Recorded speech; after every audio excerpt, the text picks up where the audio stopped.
దేవునికి మహిమ కలుగును గాక. హల్లెలూయా, హల్లెలూయా. ఈ రాత్రికాల సమయంలో కొద్ది నిమిషాలు దేవుని యొక్క వాక్యాన్ని ధ్యానం చేసుకుందాం. యాకోబు పత్రిక 5వ అధ్యాయం, యాకోబు పత్రిక 5వ అధ్యాయం 13వ వచనం చదువుకుందాం. మీలో ఎవనికైనాను శ్రమ సంభవించినా అతడు ప్రార్థన చేయవలెను. ఎవనికైనాను సంతోషము కలిగిన అతడు కీర్తనలు పాడవలెను. మీలో ఎవడైనాను రోగి అయి ఉన్నాడా, అతడు సంఘపు పెద్దలను పిలిపింపవలెను. వారు ప్రభువు నామమున అతనికి నూనె రాచి అతని కొరకు ప్రార్థన చేయవలెను. ఇంకొక వచనం, విశ్వాస సహితమైన ప్రార్థన ఆ రోగిని స్వస్థపరచును, ప్రభు అతని లేపను. అతడు పాపములు చేసిన వాడైతే పాప క్షమాపణ నొందును. చదవబడిన వాక్యాన్ని ఈ రాత్రికాల సమయంలో కొద్ది నిమిషాలు ధ్యానం చేద్దాం.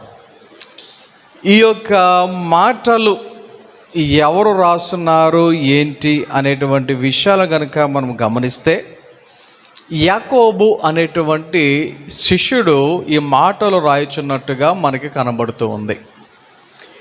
ఈ యాకోబు ఎవరు అంటే మరి యేసయ్య యొక్క సహోదరుడు అని కూడా మరి చాలామంది చరిత్రకారులు తెలియచేయుచున్నటువంటి విషయం. ఆయన కొన్ని విషయాలను తెలియచేస్తూ ఈ యొక్క చదవబడినటువంటి ఈ యొక్క 3 వచనాలలో లేదా 4 వచనాలలో మనం చూస్తే, ఎవనికైనాను శ్రమ సంభవించేనా. చూడండి, ఈ లోకంలో శ్రమ అనేది సర్వసాధారణంగా మనుషులైనటువంటి మనకు వస్తూనే ఉంటాయి. ఎవరికి ఎలాంటి శ్రమ వస్తుందో తెలీదు, ఎవరికి ఎటువంటి శ్రమ వస్తుందో తెలీదు, ఎవరికి ఎప్పుడు శ్రమ వస్తుందో తెలీదు, ఎవరికి ఎంతకాలం శ్రమ వస్తుందో తెలీదు. కానీ ఇన్ జనరల్ సాధారణంగా మనుషులు అన్నాక శ్రమలు అనేవి వస్తూ ఉంటాయి. 1. 2, సంతోషము కలిగిన మనిషిగా మనకు శ్రమలు ఎలాగైతే వస్తూ ఉంటాయో అదే సమయంలో మనకు సంతోషం అనేది కూడా జనరల్గా కలుగుతూ ఉంటుంది. కొన్నిసార్లు చాలా అంటే చాలా సంతోషంగా కొన్ని సందర్భాలను మనము ఎదుర్కొని ఆ యొక్క సందర్భాన్ని బట్టి మనము ఎంతగానో సంతోషిస్తూ ఉంటూ ఉంటాం. 3వదిగా, మీలో ఎవడైనాను రోగి అయి ఉన్నాడా. 3వది ఏంటంటే రోగి అయి ఉన్నాడా అంటే బలహీనతలు. ఈ బలహీనతలు అనేవి కూడా మనుషులుగా మనందరికీ సర్వసాధారణంగా వస్తూ ఉంటాయి. కొన్ని తాత్కాలికమైనవి ఉంటాయి, కొన్ని దీర్ఘకాలికమైనవి ఉంటాయి. అంటే కొన్ని అప్పుడప్పుడు కనబడితే వెళ్ళిపోతాయి, కొన్ని ఒకసారి వచ్చి అలాగే ఉంటాయి మనలో కదా. సో ఈ యొక్క లక్షణాలు ప్రతి మానవుని యొక్క జీవితములో ఇవన్నీ కూడా భాగాలుగా ఉంటాయి. 3 విషయాలు ఏంటంటే, 1 శ్రమ, 2 సంతోషం, 3 రోగాలు. ఆలోచన చేయండి. ఇప్పుడు ఈ 3 మనిషికి వస్తాయి అని వాక్యాలే తెలియచేస్తూ ఉన్నాయి. ఈ 3 వస్తాయి, కలుగుతాయి. ఆలోచన చేయండి. ఈ 3 నాకు లేవు అనేవాళ్ళు ఎవరైనా ఉన్నారా? నాకు శ్రమ లేదు అనేవాళ్ళు ఎవరైనా ఉన్నారా? నాకు అసలు సంతోషం లేదు అనే ఎవరైనా ఉన్నారా? లేకపోతే నాకు ఏ రోగము లేదనే వాళ్ళు ఎవరైనా ఉన్నారా? మన జీవితంలో ఏదో టైంలో, ఏదో సందర్భంలో, ఏదో ఒక భాగంలో ఈ 3 పలకరిస్తూనే ఉంటాయి మనల్ని కదా. అయితే ఈ 3 కూడా ఏం చేయాలో వాక్యమే మనకు తెలియచేస్తూ ఉన్నాయి. ఈ 3 వచ్చినప్పుడు మనం ఏం చేయాలి అనేటువంటి విషయాలు దేవుని యొక్క వాక్యములో స్పష్టంగా మనకు కనబడుతున్నాయి. ఒకటి, శ్రమ సంభవిస్తే ఏం చేయాలంట? ప్రార్థన చేయాలి. శ్రమ సంభవిస్తే ఏం చేయాలి? ప్రార్థన చేయాలి. జనరల్గా మన జీవితంలో శ్రమ అనేది వచ్చినప్పుడు ఎంతవరకు మన యొక్క మైండ్, మన యొక్క ఆలోచన, మన యొక్క మనసు ప్రార్థన మీదకి వెళ్తుంది? శ్రమ వచ్చినప్పుడు ఎంతమంది దేవుని మీద ఆధారపడగలుగుతూ ఉన్నారు? శ్రమ వచ్చినప్పుడు ఎంతమంది దేవుని మీద ఆధారపడాలి అనేటువంటి ఆలోచన కలిగిన వారు ఎంతమంది ఉంటున్నారు? మనం మేబీ 2 వారాల క్రితమే అనుకుంటా యెహోషాపాతు గురించి నేను వాక్యం చెప్పా. యెహోషాపాతు గురించి మనం వాక్యం విన్నప్పుడు అతను యుద్ధానికి అతని దేశము మీద చుట్టుముట్టినప్పుడు అతను ఏం చేశాడు? మొత్తం ఆ దేశములో ఉన్న ప్రతి ఒక్కరిని ప్రార్థన చేయమన్నాడు. ఎలాంటి ప్రార్థన? అది కూడా ఉపవాస ప్రార్థన చేయమన్నాడు. ఆలోచన చేయండి. జనరల్గా యుద్ధం చేయాలి అంటే మనకి ఎన్ని రోజులు పడుద్దో తెలియదు, ఎంత టైం పడుద్దో తెలియదు, బాగా తినండి, బలమైనది తినండి, గట్టిగా పోరాడాలి అని చెప్పాలి. కానీ యెహోషాపాతు ఏం చేశాడు? యుద్ధానికి తన యొక్క దేశము మీదకి దండెత్తి వచ్చారు అని తెలిసినప్పుడు మొత్తం సైన్యమును, ఆ దేశంలో ఉన్నటువంటి ప్రజలందరినీ ఉపవాసముతో ప్రార్థన చేయమని ఆజ్ఞ ఇచ్చినట్లుగా మనందరికీ తెలుసు. ఎందుకంటే రీసెంట్గానే ఈ వాక్యాన్ని మనం విన్నాం. అయితే ఆ యొక్క ఆజ్ఞ రాజు దగ్గర నుంచి వచ్చినప్పుడు ప్రతి ఒక్కరూ పాటించారు. ఆ ప్రకారంగా ఉపవాసం ఉన్నారు, ఆ ప్రకారంగా ప్రార్థన చేశారు. నెక్స్ట్ రిజల్ట్ ఏమైంది? దేవుడు వారికి విజయాన్ని అందించాడు. ఎలా వచ్చింది ఏంటి అవన్నీ తర్వాత సంగతి. దేవుడు ఎలాంటి కార్యాన్నైనా చేయగలడు అనడానికి ఒక ఎగ్జాంపుల్గా ఈ మాటను నేను మీకు తెలియచేస్తా ఉన్నాను. శ్రమ సంభవించినప్పుడు ఏం చేయాలంట? ప్రార్థన చేయాలి. కొన్నిసార్లు ఏదైనా శ్రమ వచ్చినప్పుడు టెన్షన్ పెరిగిపోద్ది మనిషికి. శ్రమ వచ్చినప్పుడు ఏమవుద్ది? టెన్షన్ పెరిగిపోద్ది. ఆ టెన్షన్లో మామూలు మాట కూడా మామూలు మాటగా చెప్పరు, కోపంగా చెప్తారు. అంటే ఆ టైంలో కోపపడాలి అని కాదు, ఆ టైంలో కోపపడాలని కాదు, కానీ ఆ సిచ్యువేషన్ ఏం చేస్తుంది? ఆ పరిస్థితి ఏం చేస్తుంది? ఆ రీతిగా మాట్లాడేటట్లుగా చేస్తుంది. శ్రమ అనేది వచ్చినప్పుడు మనము ఏం చేస్తున్నామో తెలీదు. మన యొక్క ఆలోచనలు పనిచేయవు, మన మెదడు పనిచేయదు. గమనించండి ఒకసారి. కానీ వాక్యం చెప్పేది శ్రమ కలిగినప్పుడు ప్రార్థన చేయాలి. యేసయ్య శిలువ మరణానికి ముందు ఎంతో వేదన, మనోవేదన, శ్రమ. ఆ టైంలో ఆయన ఏం చేశాడు? గెత్సేమనే తోటకి వెళ్ళి ఆయనతో పాటు శిష్యులు కూడా తీసుకుని వెళ్ళి వాళ్ళని ఏం కోరుకున్నాడు? నా చుట్టూ మీరు కావాలనండి, ఎవరైనా వచ్చి నన్ను పట్టుకుంటే మీరు నన్ను కాపాడండి. ఇదా ఆయన ప్లాన్? అర్థమవుతుంది కదా. కాబట్టి శ్రమ వచ్చినప్పుడు ఏం చేసేవారుగా ఉండాలంటే మనము ప్రార్థన చేసేవారుగా ఉండాలి. ఎప్పుడైతే అలాగున మనం చేయగలుగుతామో ఖచ్చితంగా దానికి తగ్గ ప్రతిఫలాన్ని చూడగలం, దానికి తగ్గ ప్రతిఫలాన్ని మనం అనుభవించగలం. కాబట్టి మనుషులుగా శ్రమ అనేది ఉంటుంది. ఆ శ్రమ వచ్చినప్పుడు ఏం చేయాలి? మనము ప్రార్థన చేయాలి. రెండోది ఏంటంటే సంతోషం. సంతోషం. ఇప్పుడు మనుషులకు ఉన్నటువంటి ఆ యొక్క పరిస్థితి ఏంటో నాకు తెలియదు, కానీ సంతోషం ఎక్కువైపోయినా కూడా కొంతమంది దేవుని మర్చిపోతారు. సంతోషం ఎక్కువైనా దేవునిని మర్చిపోయేటువంటి పరిస్థితి. బాధలో ఉన్నప్పుడు దేవుని గుర్తు చేసుకుంటారు, లేకపోతే శ్రమలో ఉన్నప్పుడు దేవుని గుర్తు చేసుకుంటారు, రోగంలో ఉన్నప్పుడు దేవుని గుర్తు చేసుకుంటారు, ప్రార్థన చేసిన తర్వాత, దేవుడు కార్యం చేసిన తర్వాత, లేకపోతే బాగుపడిన తర్వాత, స్వస్థత వచ్చిన తర్వాత, శ్రమ తగ్గిన తర్వాత పరిస్థితులు ఏమైపోతాయంటే దేవునినే మరిచిపోయేటువంటి పరిస్థితి. దేవునినే మర్చిపోయేటువంటి పరిస్థితి. కానీ ఇక్కడ వాక్యం ఏం చెప్తుంది మనకు? సంతోషము కలిగినప్పుడు. ఇప్పుడు ఇంకొక మాట, సంతోషము కలిగినప్పుడు అనేటువంటి మాటను బట్టి మనం అర్థం చేసుకుంటే దానికి ముందున్న మాట, దాని తర్వాత ఉన్నటువంటి మాట, అంటే ముందేమో శ్రమ గురించి మాట్లాడారు, తర్వాత ఏమో రోగం గురించి మాట్లాడారు. ఇప్పుడు శ్రమ ఉన్నప్పుడు సంతోషం రాదు, రోగం ఉన్నప్పుడు కూడా సంతోషం ఉండదు కదా. అయితే సంతోషం ఉంది అంటే దాని అర్థం ఏంటి? శ్రమ తగ్గినా, శ్రమ పోయినా, రోగము తగ్గినా, రోగము పోయినా మనిషికి ఏముంటుంది? సంతోషము కదా. ఆ సంతోషము కలిగినప్పుడు ఏం చేయాలంట? కీర్తనలు పాడుడి. ఏం చేయాలి? కీర్తనలు పాడుడి. ఇంకొక మాటలో చెప్పాలంటే, మనకు అర్థమయ్యే భాషలో అర్థమయ్యే రీతిగా చెప్పాలంటే, స్తుతించాలి, ఆరాధన చేయాలి.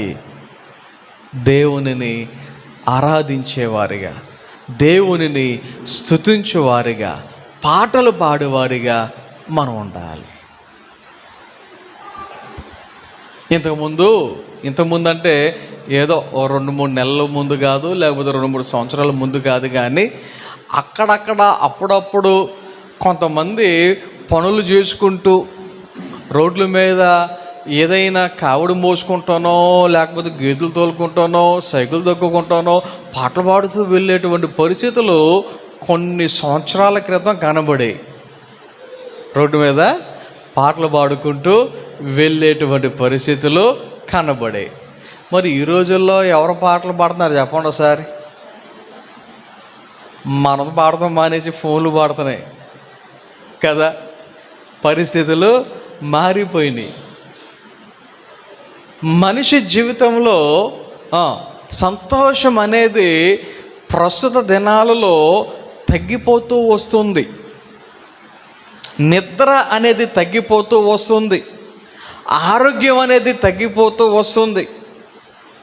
గమనించండి, టెక్నాలజీ పెరుగుతుంది, పరిస్థితులు మెరుగుపడుతున్నాయి, ఆర్థిక వ్యవస్థ బలపడుతూ ఉంది, అన్నీ బాగున్నాయి. కానీ మనిషి జీవితంలో ఏమైపోతుంది? కొన్ని సంవత్సరాల క్రితం ఒక వారం గడవాలి అంటే అయ్యో బాబాయ్ వారమా అన్నట్టుగా ఉండేది. మరి ఇప్పుడు అప్పుడే ఆదివారం వచ్చేసిందా అని మనకు మనమే ఆశ్చర్యపడేటువంటి పరిస్థితి. అప్పుడే నెల అయిపోయిందా అని మనకు మనమే ఆశ్చర్యపడేటువంటి పరిస్థితి. లేక అప్పుడే సంవత్సరం అయిపోయిందా అని ఆశ్చర్యపడేటువంటి పరిస్థితి. ఆలోచన చేయండి. రాత్రులు పడుకుంటే ఎప్పుడు తెల్లారుతుందో అన్నట్టుగా ఉండేది. మరి ఇప్పుడు కొనుపాట్లు వచ్చేస్తున్నా, నిద్ర ఊపేస్తున్నా. చాలామంది ఫోన్ పక్కన పెట్టలేరు, చాలామంది ఫోన్ని పక్కన పెట్టలేరు. ఆలోచన చేయండి. లేటుగా పడుకుంటారు. ఉదయాన్నే పిల్లలకైతే స్కూళ్ళు, పెద్దోళ్ళకైతే పనులు కావచ్చు, ఆఫీసులు కావచ్చు, మన ఉద్యోగాలు కావచ్చు, వెళ్ళాలి అంటే త్వరగా లేవాలి అంటే మనకి నిద్ర ఏమో సరిపోదు. ఏమవుతుంది? ఆరోగ్యాలు ఇంతకుముందు చాలా ఆరోగ్యంగా ఉండేటువంటి పరిస్థితులు ఉండేవి. మరి ఇప్పుడు ఎవరిని చూడు, పేరు చెప్పవసరంలా, చిన్న చిన్న కుర్రోళ్ళు మెట్లెక్కి చర్చిలోకి వచ్చేసరికి వాళ్ళ ముఖాలు చదువుతుంటే అమ్మా అని కూర్చుంటున్నారు. ఏంటంటే ఈ జస్ట్ కొన్ని మెట్లు ఎక్కడానికి ఆరోగ్యం అంతగా సహకరించలేనటువంటి పరిస్థితి. పరుగున నేను కనుక మెట్ల మీద నుంచి వచ్చిన వెంటనే ప్రార్థన చేయాలి అంటే దమ్ము సరిపోవట్లేదు, ఆయాసం వచ్చేస్తుంది, మాట రావట్లే బయటికి. ఎవరి గురించి చెప్తున్నా, నా గురించి నేను చెప్పుకుంటున్నా. ఆలోచన చేయండి. ఒక 5 నిమిషాలు కూర్చొని రిలాక్స్ అయితే అప్పుడు ప్రార్థన చక్కగా వస్తుంది నోట్లో నుంచి. లేకపోతే ఆయాసం వచ్చేస్తుంది, దమ్ము సరిపోవట్లా. సో ఈ యొక్క పరిస్థితి ఆరోగ్యంగా సంతోషంగా ఉండడం అంటే ఈ రోజుల్లో చాలా గొప్ప అని చెప్పుకోవాలి. కానీ మనిషికి సంతోషం కరువైపోతుంది. గమనించండి, నవ్వు వేరు, సంతోషం వేరు. ఏంటి? నవ్వు వేరు, సంతోషం వేరు. ఎవరైనా ఏదైనా చిన్న జోక్ వేశారనుకో పకేల్మని నవ్వుతాం, అంతే, మళ్ళీ మర్చిపోతాం. ఒకవేళ ఎప్పుడైనా ఆ జోకు గుర్తొస్తే, ఎవరైనా గుర్తు చేస్తే నవ్వుతాం. కొన్నిసార్లు ఎవరో లేకపోయినా ఆ జోకు మనకే గుర్తొస్తే మనలో మనమే నవ్వేసుకుంటాం. బయట వాళ్ళేమో రేపు పిచ్చి పెట్టిందా ఏంటి, ఇది ఒకడే ఉన్నాడు నవ్వుకుంటున్నాడు అని అనుకోవాలి తప్ప మనకి ఆ జోకు గుర్తొచ్చిందన్న సంగతి వాళ్ళకి తెలియదు. ఎదుటి వాళ్ళకి ఎవరు ఇదేదో అయింది, పిచ్చి వచ్చేసిందేమో అనుకోవచ్చు. జస్ట్ నవ్వు, అది ఆనందం అంతే. కానీ సంతోషం అది మన హృదయములో ఉండేది, మన మనసులో ఉండేది, మన కుటుంబంలో ఉండేది. సంతోషమును కలిగి జీవించగలుగుతున్నామా? సంపాదన ఉంటుంది, మంచి మంచి ఉద్యోగాలు ఉంటున్నాయి, కానీ మనిషికి సంతోషం లేకుండా పోతుంది. కొన్నిసార్లు కొంతమంది అనుకుంటారు, అమ్మో సాఫ్ట్వేర్ ఉద్యోగం, అబ్బా అతనికి ఏంటి ఆవిడకేంటి అనుకోవచ్చు. ఏ అంటే వాళ్ళ జీతం పేరు వింటేనే 2 లక్షల నెలకే, అమ్మ 2 లక్షల అనిపిస్తుంది మనకి. కానీ వాళ్ళకు ఉండే మెంటల్ టార్చర్ మామూలుగా ఉండదు, వాళ్ళ మీద ఉండేటువంటి ఒత్తిడి మామూలుగా ఉండదు. ఆలోచన చేయండి. వాళ్ళు అనుకుంటారు, ఈ ఉద్యోగానికి ఎందుకు వచ్చావురా బాబు, ఎక్కడైనా ఒక 20,000కి మామూలు ఉద్యోగం చేసుకుంటే ప్రాణం హాయిగా ఉంటుంది కదా అని వాళ్ళు అనుకుంటారు.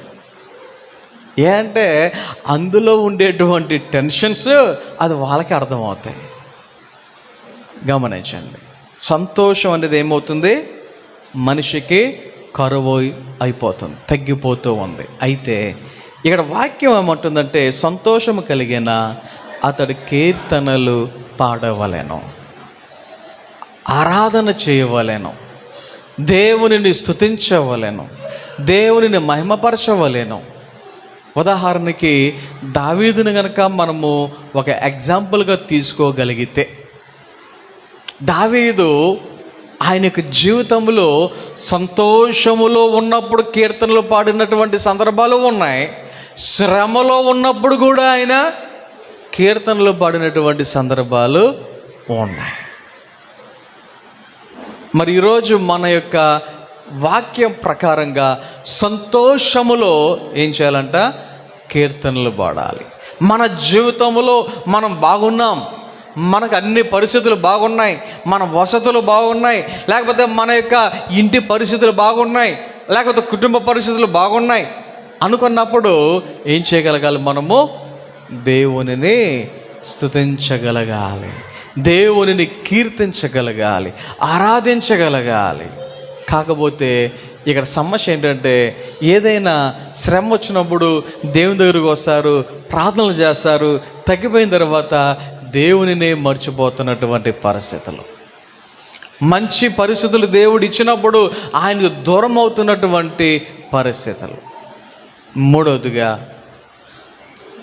మీలో ఎవడైనాను రోగి అయి ఉన్నాడా, ఏం చేయాలంట, సంఘపు పెద్దలను పిలిపింపవలెను. వాళ్ళు ఏం చేస్తారు, ప్రభు నామమున అతనికి నూనె రాసి అతనికి ప్రార్థన చేయవలెను. ఎవరిని పిలవాలంట, అంటే ఆ రోజుల్లో సేవకులు లేరు, ఆ రోజుల్లో సేవకులు లేరు. ఈ శిష్యులు ఏం చేసేవారంటే, ఒక్కొక్క ఊరికి వెళ్ళటం, అక్కడ సువార్త చేయటం, అక్కడ ఒకరిని నియమించడం, అతనిని నువ్వు ఈ యొక్క సంఘాన్ని నడిపించు, లేకపోతే ఈ యొక్క మరి విశ్వాసులను నడిపించు అని వారికి బాధ్యత ఇవ్వడం, ఇంకొక గ్రామానికి వెళ్ళడం, అక్కడ ఒక ప్రాంతంలో దేవునికి సువార్తను చెప్పి కొంతమందిని బలపరిచి దేవుని నడిపించేటువంటి బాధ్యతను మరొకరికి ఇవ్వటం అలాగనే ఉండేది ఆ రోజుల్లో. అందుకని అక్కడ పెద్దలు అనేటువంటి మాటను ఉపయోగించడం జరిగింది. అయితే ఇక్కడ దేవుని సేవకులు అనుకుందాం కాసేపు. రోగి ఉన్నాడా? ఏం చేయాలంట? నూనె రాచి అతని కొరకు ప్రార్థన చేయవలెను. ఇది చాలా కాంట్రవర్సరీ ఉండేటువంటి సబ్జెక్ట్. కొంతమంది ఏమనుకుంటారంటే ఈ మాటను బట్టి ఏమైనా కూడా హాస్పిటల్కి వెళ్ళకూడదు, ఏమైనా కూడా వైద్యుల దగ్గరికి వెళ్ళకూడదు, ప్రార్థనే చేసుకోవాలి అనుకునేటువంటి వారు కొంతమంది ఉంటారు. కొంతమంది అసలు ప్రార్థన కాదు, వైద్యుల దగ్గరికే వెళ్ళాలి అనుకునేటువంటి వారు ఇంకొక రకం. 2 రకాలు ఉన్నాయి. మీకు అర్థం కావటం ఒక మాట చెప్తా. అల్లోపతి, హోమియోపతి అని 2 రకాల వైద్యం మనకు తెలుసు. అల్లోపతి అంటే ఇంగ్లీష్ మెడిసిన్ అనే, హోమియోపతి అంటే అది చాలామందికి ఇష్టం. ఎందుకంటే చప్పరించేటువంటి స్వీట్ బాల్స్ లాగా ఉంటాయి కాబట్టి నోట్లో వేసుకుంటే చప్పరించేయచ్చు అనేటువంటి ఉద్దేశంతో కొంతమందికి హోమియోపతి మెడిసిన్ అంటే చాలా ఇష్టం. కొంతమంది పిల్లలు తెలియక అదేదో చాక్లెట్ మా డాడీ మా మమ్మీ నాకు ఇవ్వకుండా వాళ్ళే తినేస్తున్నారు అనుకుని ఇప్పుడు రావట్లేదు, కానీ చిన్నప్పుడు కొన్ని చాక్లెట్ లాగా ఉండేవి, వాటికి పేరు కూడా పెట్టేవారు. బలుగుడ్లో బలుగొద్దులు అనేవారు, ఆ పేరు పెట్టి పిలిచేవారు కదా. అలాంటివి అనుకుని పిల్లలు ఏం చేస్తారు, వాళ్ళ మమ్మీ డాడీ లేనప్పుడు హోమియోపతి మెడిసిన్ వీళ్ళు నోట్లో వేసుకుని చప్పరిచ్చేసేటువంటి పరిస్థితులు కూడా కొన్నిసార్లు కనపడుతూ ఉంటాయి. అంటే అవి తినడానికి బాగుంటాయి, అందులో ఒక మెడిసిన్ ఉందన్న విషయం వాళ్ళకి అంత గ్రహింపు ఉండదు కాబట్టి. అయితే మరి ఇప్పుడు హోమియోపతి అనేది అసలు రావటానికి గల ముఖ్య కారణం ఏంటంటే మనిషికి కష్టం తెలియకుండా, నొప్పి తెలియకుండా ఉండాలనే ఉద్దేశంతో మరి ఆయన హోమియోపతి మెడిసిన్ని తయారు చేయడం జరిగింది. కానీ ఒకవేళ అనుకోకుండా ఏ కాలో ఏ చెయ్యో ఇరిగింది అనుకోండి, హోమియోపతి మెడిసిన్ ఎంతవరకు పనిచేద్దే? ఇరిగిన తర్వాత ఏం చేయాలి? ఖచ్చితంగా అల్లోపతి దగ్గరికి వెళ్ళవలసిందే, అంటే ఇంగ్లీష్ మెడిసిన్ దగ్గరికి వెళ్ళవలసిందే. అంటే దాని అర్థం ఏంటి? హోమియోపతి పనిచేయదన్నా? హోమియోపతి పనిచేయదన్నా? లేదు, ఇది పనిచేస్తుంది, అది పనిచేస్తుంది. సందర్భాన్ని బట్టి, పరిస్థితిని బట్టి మనం ఏం చేసుకుంటూ ఉండాలన్నమాట, చేసుకుంటూ ఉండాలి. నేనైతే అలాగే చేస్తాను. ఏదైనా బలహీనత వచ్చిందా మొదట ప్రార్థన చేస్తాను, నో డౌట్. కొన్నిసార్లు ఇంట్లో పిల్లలకి బాగాలేదు, హాస్పిటల్ తీసుకెళ్ళలేదు అని నా మీద కోపపడినటువంటి పరిస్థితులు కూడా ఉండొచ్చు. కానీ దానికంటే ముందు నా ప్రయారిటీ ఏంటంటే దేవుడు, ఆ తర్వాతే హాస్పిటల్కి వెళ్ళొద్దు అని కాదు నా ఉద్దేశం, వైద్యుల దగ్గరికి వెళ్ళొద్దు అని కాదు నా ఉద్దేశం. కాబట్టి ఈ యొక్క వచనాన్ని కనుక మనం గమనిస్తే, రోగము ఒకవేళ ఎవరికైనా వచ్చిందా ఏం చేయాలంట? ప్రభువు నామమున అతనికి నూనె రాచి అతని కొరకు ప్రార్థన చేయవలెను. విశ్వాస సహితమైన ప్రార్థన ఆ రోగిని స్వస్థపరచును. ఏం చేస్తుంది? విశ్వాస సహితమైన ప్రార్థన ఆ రోగిని స్వస్థపరచును. రైట్. ఇప్పుడు ఇక్కడ ఇంకొక విషయాన్ని మీరు అర్థం చేసుకోవాలి. విశ్వాసం అనేది రోగికి ఉండాలా, ప్రార్థన చేసే వాళ్ళకు ఉండాలా? విశ్వాసం అనేది రోగి దగ్గర ఉండాలా, ప్రార్థన చేసే వాళ్ళ దగ్గర ఉండాలా?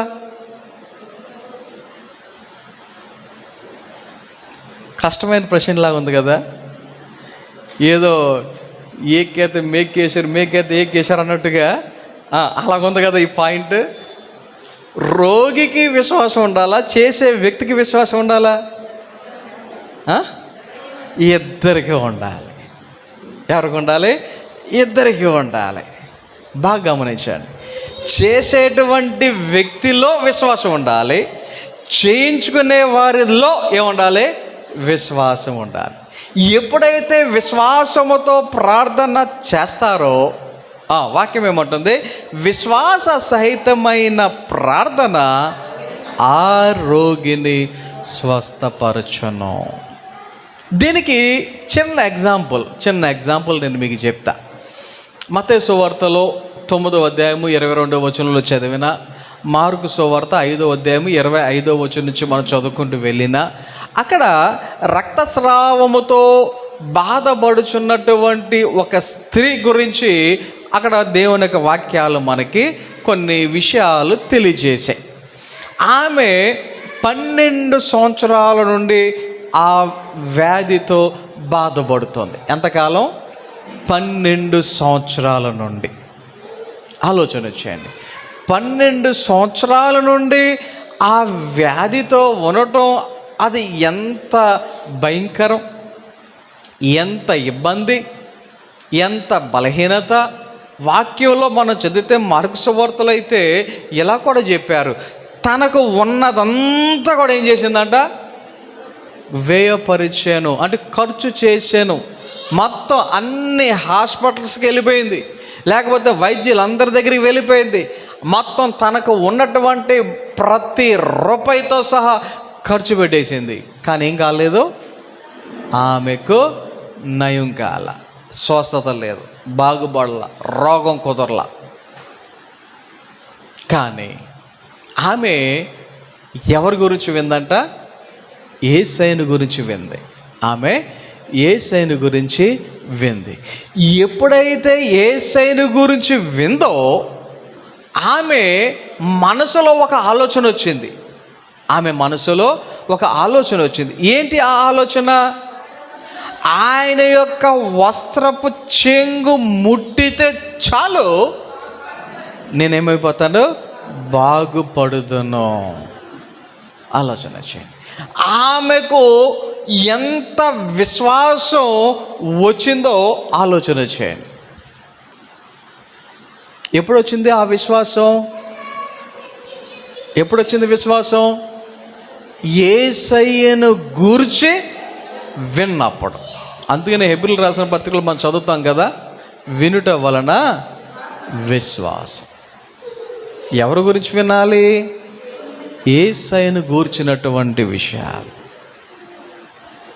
ఈ రాత్రికాల సమయంలో ఈ యొక్క రక్తస్రావంతో బాధపడినటువంటి ఆ స్త్రీ గురించి ఆలోచన చేస్తే, ఆ రోజుల్లో ఉన్నటువంటి కట్టుబాటు, ఆ రోజుల్లో ఉన్నటువంటి అలవాటు, ఆ రోజుల్లో ఉన్నటువంటి పరిస్థితులు ఏంటి అంటే, వారు బయటికి రాకూడదు,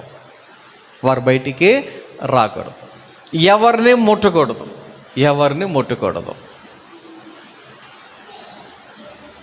అంటే రక్తస్రావము అంటే లేడీస్ ప్రాబ్లం ఒకటే కాదు. మీరు లేవికాండం 15వ అధ్యాయంలో చదివితే మగవాళ్ళకైనా ఏదైనా ఒక ముళ్ళు గుచ్చుకునో, లేకపోతే ఏదో దెబ్బ తగులో రక్తము మనిషి శరీరంలో నుంచి ఒక్క చుక్క కారితే ఏమన్నారో తెలుసా? చదవండి ఒకసారి. లేవికాండం 15వ అధ్యాయం 1వ వచనంలోను 2వ వచనంలో ఉంటుంది ఆ మాట. లేవికాండం 15వ అధ్యాయంలో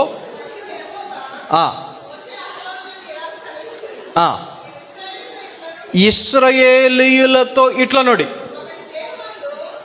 ఒకని దేహమందు స్రావమున్న ఎడల ఆ స్రావము వలన ఎవరు వాడు అంటే మగైనా కూడా దెబ్బ తగిలి మనిషి శరీరంలో నుంచి రక్తం కారితే ఏమంట? ఆ రోజుల్లో అపవిత్రులు. ఎక్కడ కూర్చుంటే ఆ కూర్చున్నటువంటి ప్రాంతం వస్తువు కూడా ఏమైపోద్ది? అపవిత్రం అయిపోద్ది. అది ఆ కాలములో ఉన్నటువంటి కట్టుబాటు. సో ఈమె జనరల్గా ఆ టైంలో బయటికి రాకూడదు. కానీ యేసయ్యను గురించి విన్న తరువాత ఎప్పుడు యేసయ్యను గురించి విన్న తరువాత ఆమెను ఆ యొక్క పరిస్థితి ఏమైనా ఆపిందా? ఆ పరిస్థితి బయటికి వెళ్ళనివ్వకుండా చేసిందా? ఆ పరిస్థితి బయటికి రాకుండా ఇంట్లోనే ఉండేటట్టు చేసిందా? ధైర్యం తెచ్చుకొని, ఇంకొక మాట, ధైర్యం తెచ్చుకోవటం మాత్రమే కాదు, రక్తం 12 సంవత్సరాల నుంచి వెళ్ళిపోతూ ఉంటే మనిషి బలంగా ఉంటాడా? ఎంత నీరసమైపోయి ఉండాలి, ఎంత బలహీనమైపోయి ఉండాలి, ఎంత బక్కజిచ్చినటువంటి పరిస్థితి అయిపోయి ఉండాలి. ఏమో లేచి వంట చేసుకునేటువంటి ఆరోగ్యం కూడా లేదేమో. భోజనం సరిగా చేయకపోతే ఓపిక ఎలా వస్తుంది? అయినా కూడా ఆమె బలం తెచ్చుకొని ఎక్కడికి వచ్చింది? యేసయ్య దగ్గరికి వచ్చింది. యేసయ్య ఎక్కడున్నాడు ఆ టైంకి? జన సమూహముతో ఆయన ఒక ప్రాంతం నుంచి ఇంకొక ప్రాంతానికి వెళ్తూ ఉన్నాడు. ఆయన ఎక్కడికి వెళ్తున్నాడు అంటే అక్కడ ఒక అధికారి యొక్క కుమార్తె పరిస్థితి ఏమై ఉన్నది? అధికారి యొక్క కుమార్తె పరిస్థితి ఏమై ఉన్నది? చాలా అంటే చాలా భయంకరమైన పరిస్థితి, చనిపోయేటువంటి పరిస్థితి. మనకి మార్కు సువార్త 5వ అధ్యాయంలో చదివితే 22వ వచనం నుంచి కనబడుతుంది. సమాజ మందిరపు అధికారులలో యాయీరు అను ఒకడు వచ్చి ఆయనను చూచి ఆయన పాదముల మీద పడి, నా చిన్న కుమార్తె చావని ఉన్నది, అది బాగుపడి బ్రతుకున్నట్లు నీవు వచ్చి దాని మీద నీ చేతులు ఉంచవలనని ఆయనను మిగుల బతిమలాడుకొనగా ఆయన అతనితో కూడా వెళ్ళెను. బహుజన సమూహమును ఆయనను వెంబడించి ఆయన మీద పడుచుండిరి. బహుజన సమూహము ఆయన మీద పడుచుండిరి. అటువంటి జన సమూహములో ఓపిక లేనటువంటి ఈ స్త్రీ, బలము లేనటువంటి ఈ స్త్రీ, బలహీనురాలైనటువంటి ఈ స్త్రీ అందరినీ దాటుకుని ఎవరి దగ్గరకు వచ్చింది? యేసయ్య దగ్గరకు వచ్చి ఆమె మనసులో ఏమనుకుందో ఆ ఆలోచన ప్రకారంగా ఆ యొక్క ఉద్దేశముతో ఆయన యొక్క వస్త్రపు చెంగును ముట్టుకుంది. దేవుని యొక్క వాక్యములో మనం చదివితే మనకి 29వ వచనంలో కనబడుతుంది, వెంటనే ఆమె రక్తధార కట్టెను గనుక తన శరీరములోని ఆ బాధ నివారణ అయినది అని గ్రహించుకొనెను. వెంటనే ఎప్పుడు 12 సంవత్సరాలు వైద్యుల దగ్గరికి వెళ్ళినా ఆ యొక్క రోగము తగ్గినటువంటి పరిస్థితి కలిగినటువంటి ఈమె యేసయ్య వస్త్రపు చెంగు ముట్టిన వెంటనే ఏమైందంట? ఆ రోగము విడిచిపోయేను. ఆలోచన చేయండి. కొన్ని విషయాలు మనం ఇక్కడ నేర్చుకోవచ్చు, కొన్ని విషయాలు గ్రహించవచ్చు, ఆలోచన చేయవచ్చు. యేసయ్య వెనక్కి తిరిగి ఆయన ఏమంటున్నాడు? నన్ను ముట్టుకున్నది ఎవరు? యేసు ఏమన్నాడు? నన్ను ముట్టుకున్నది ఎవరు? శిష్యులు ఏమన్నారు? 31వ వచనంలో, జన సమూహము నీ మీద పడుచుండట చూచుచున్నావే, నన్ను ముట్టినది ఎవడని అడుగుచున్నావా అని ఆశ్చర్యంగా అంటున్నారు. ఏంటి ప్రభువా, నీ మీద పడుతున్నారు, అందరూ నిన్నే ముట్టుకుంటున్నారు. అలాంటిది నువ్వు నన్ను ముట్టింది ఎవరో అని అడిగితే ఏం చెప్పాలి? ఇడు కాదా అన్నట్టుగా శిష్యుల యొక్క ఆలోచన విధానం. కానీ యేసయ్య అలాగున మీద పడుతున్న వాళ్ళ గురించి, అలాగున ముట్టుకున్న వాళ్ళ గురించి ఆయన అడగటంలా. ఆయన అడుగుతున్నది వేరే. ఏంటా వేరే? 30 వచ్చులో కనబడుతుంది. యేసు తనలో నుండి ప్రభావము బయలు వెళ్ళనని తనలో తాను గ్రహించి. ఏం జరిగింది అక్కడ ఏం జరిగింది? ఒక ప్రభావము బయటికి వెళ్ళింది. యేసయ్యలో నుండి ఒక ప్రభావం బయటికి వెళ్ళటం వలన ఆ స్త్రీ ఏమైంది? స్వస్థత పొందుకుంది. ఏదైనా ఒక కార్యం జరగాలి అంటే, ఏదైనా ఒక స్వస్థత జరగాలి అంటే దేవుని ప్రభావము మన మీదకి రావాలి. ఆయన ప్రభావము మన మీదకి రావాలి. అది రాకపోతే స్వస్థత ఉండదు. గమనించండి. యేసయ్య మీద పడుతున్న వాళ్ళు చాలామంది ఉన్నారు, యేసయ్యని ముట్టుకున్న వాళ్ళు చాలామంది ఉన్నారు. కానీ ఎవరి మీదకి ఆ ప్రభావము వెళ్ళల. ఎవరి మీదకి వెళ్ళింది? కేవలం ఎవరైతే తనలో తాను విశ్వాసముతో ఆయన వస్త్రపు చెంగు ముట్టిన చాలు నేను బాగుపడతాను, వస్త్రపు చెంగు ముట్టిన చాలు నాకు స్వస్థత వస్తుంది అనేటువంటి గొప్ప విశ్వాసముతో ఎవరైతే వచ్చారో వారికి మాత్రమే ఆ కార్యం జరిగింది. వారు మాత్రమే అక్కడ యేసయ్య దగ్గర నుండి స్వస్థత పొందుకుంది అన్నట్లుగా వాక్యం ద్వారా మనము గమనించవచ్చు. మనం దేవుని దగ్గర రావటానికి ఇలాంటి కట్టుబాట్లు ఏవి మనల్ని ఆపకూడదు. గమనించండి. ఎక్కడికి రావటానికి? దేవుని దగ్గరికి రావటానికి ఇటువంటి కట్టుబాట్లు ఏవి కూడా ఏం చేయకూడదు, మనలను ఆపకూడదు. ఆమె అలా ఆగిపోతే స్వస్థత పొందుకునేదా? ఆలోచన చేయండి. ఇంకొక విషయం చెప్తాను. అందరూ యేసయ్యను మా పిల్లల మీద చేతులుంచు, మా మీద చేతులుంచు అని కోరుకున్న వాళ్ళే. అంతెందుకు, యాయీరు కూడా వచ్చి ఏం రిక్వెస్ట్ చేస్తున్నాడు? నీ చేతులు నాకు చిన్న కుమార్తె మీద ఉంచు. అదే కదా వాళ్ళ రిక్వెస్ట్. కానీ ఇక్కడ యేసయ్య చేతులు ఉంచకపోయినా, యేసయ్య చెయ్య ఆ స్త్రీ మీద పెట్టకపోయినా ఆడేం జరిగింది? కార్యం జరిగింది, స్వస్థత జరిగింది. కారణం ఏంటి అంటే విశ్వాసం.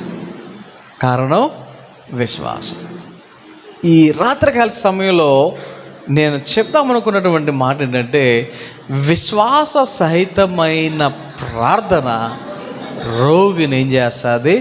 స్వస్థపరుస్తుంది. ఇదే ఈ రాత్రి మనం గ్రహించవలసినటువంటి విషయం.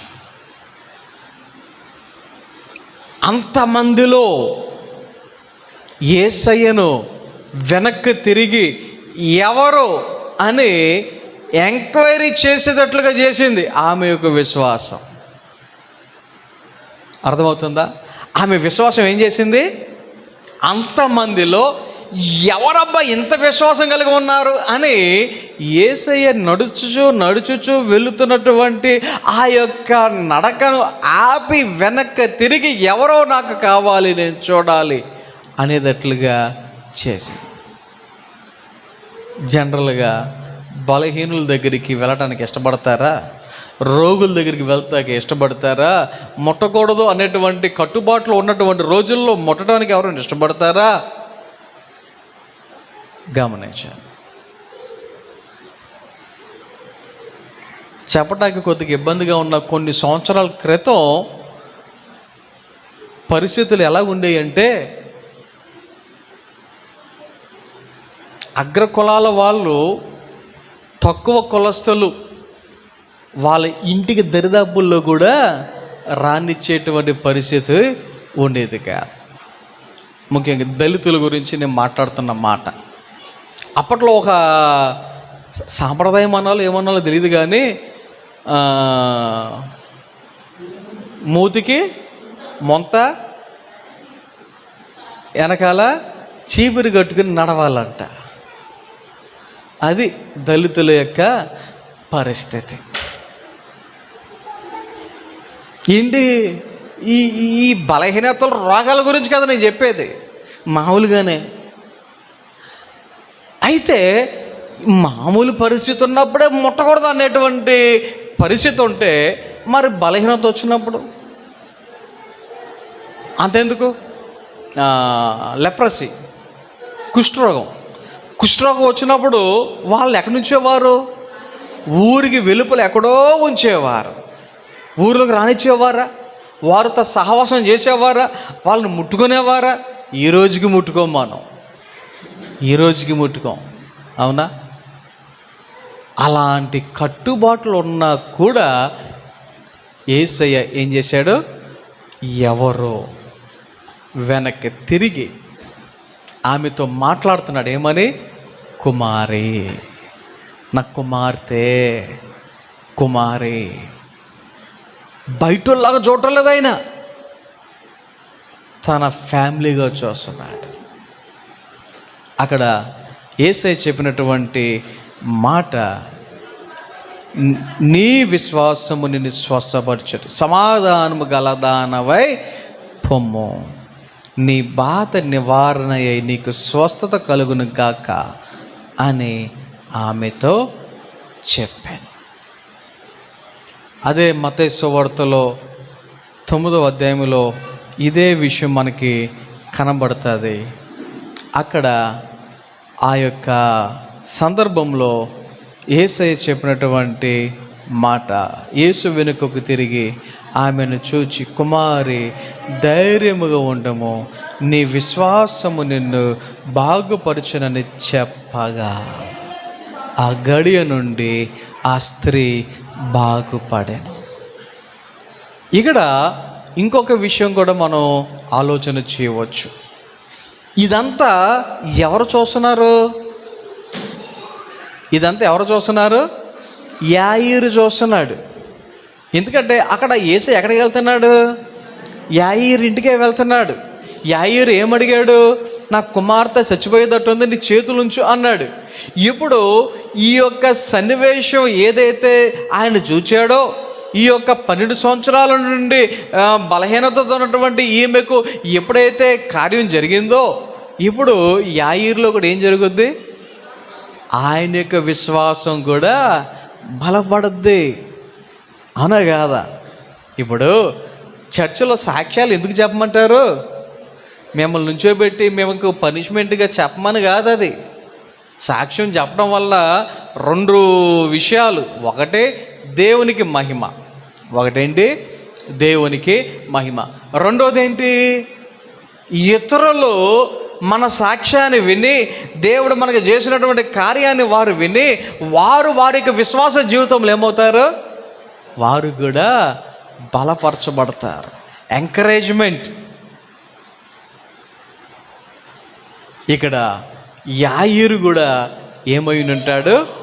ఆయన విశ్వాసములో ఖచ్చితంగా ఆయన కూడా బలపడునుంటారు. కాబట్టి 3 విషయాలు. 1 శ్రమ, 2 సంతోషం, 3 రోగం. ఈ 3 మన చుట్టూనే ఉంటాయి. ఈ 3 మనతోనే ఉంటాయి. ఈ 3 వచ్చినప్పుడు ఏం చేయాలో వాక్యాలు చెప్తున్నాయి. మనం ఆ ప్రకారంగా చేసి దేవుని యొక్క శక్తిని పొందుకుందాం, సమాధానాన్ని పొందుకుందాం, దేవుని మహిమపరిచేవారుగా ఉందాం, మంచి ఆరోగ్యాన్ని తెచ్చుకునేవారుగా ఉందాం. వైద్యులు రోగాన్ని తగ్గించడానికి ప్రయత్నం చేస్తారు, దేవుడు బాగు చేయడానికి ప్రయత్నం చేశారు. వైద్యులు ఏం చేస్తారు? తగ్గించడానికి ప్రయత్నం చేస్తారు, దేవుడైతే బాగు చేశాడు. తేడా ఉందా లేదా? తగ్గించడానికి ప్రాసెస్ ఎక్కువ పడుద్ది, దేవుడు బాగు చేస్తే ఇన్స్టెంట్లో అయిపోద్ది కదా. కాబట్టి దేవుని మీద ఆధారపడదాం, ప్రార్థన చేసుకునే వారం కొందాం. కొద్ది మాటలు దేవుడు మన వినికిడిలో ఫలింపజేసి నడిపించను గాక. ఆమె ప్రార్థన చేసుకుందాం. అందరూ కూడా మోకరించండి, దేవుని సన్నిధిలో కొద్ది నిమిషాలు ప్రార్థన చేద్దాం. మహోన్నతుడా, గొప్ప దేవాని ఘనమైన నామమునకు వందనాలు, స్తోత్రాలు తండ్రి. నీ బిడ్డలమైన మమ్మల్ని అందరినీ సజీవులుగా ఉంచి నీ సన్నిధిని నడిపించి పాటల ద్వారా నిన్ను స్తుతించడానికి, నీ వాక్యాన్ని ధ్యానించడానికి, ప్రార్థించడానికి మీరు ఇచ్చిన అవకాశాన్ని బట్టి వందనాలు, స్తోత్రాలు తెలియజేసుకుంటూ ఉన్నా. దేవా, నీ సన్నిధిలో ఉన్న ప్రతి ఒక్కరిని బట్టి వందనాలు. ప్రతి ఒక్కరిని మీ చేతికి అప్పగించుకుంటున్నాం. నీ మేలులతో నింపండి. ఎవరికి ఎటువంటి అవసరతలు ఉన్నాయో సమస్య పెరిగిన దేవుడవు, అందరి విషయాలలో మీరే తోడుగా ఉండి నడిపించమని ప్రార్థన చేయొచ్చు ఉన్నా. అలాగే దేవా, మరి రమేష్ని మీ చేతికి అప్పగించుకుంటూ ఉన్నాం. గాయమైంది, సర్జరీ జరిగింది, త్వరగా కోలుకునటానికి దేవా నీ యొక్క సహాయాన్ని కోరుతున్నాం, కృప చూపించండి.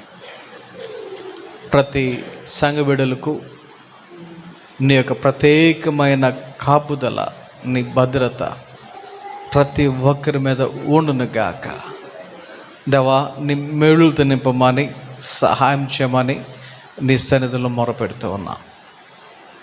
అలాగే దేవా, రేపు జరబోయే ఆరాధన కూడికలో మేమందరం సిద్ధపడి నీ సన్నిధికి వచ్చి ఆత్మతో సత్యముతో నిన్ను ఆరాధించడానికి సహాయం చేయమని ప్రార్థన చేయుచు ఉన్నాం. అలాగే దేవా, మమ్మల్ని మీ చేతికి అప్పగించుకుంటూ ఈ రాత్రి నీ సన్నిధి విడిచి మా గృహాలకు వెలుచుండగా నీ మెండైన దేవునులతో ఆశీర్వాదముతో నింపమని, ప్రతి ఒక్కరికి మంచి నిద్రను గ్రహించి రేపు ధ్యానం లేచి నిన్ను స్తుతించడానికి, మహిమపరచడానికి సిద్ధపడి నీ సన్నిధి రావటానికి కృప చూపించమని యేసు నామమున ప్రార్థన చేయుచున్నాము తండ్రి. ఆమేన్.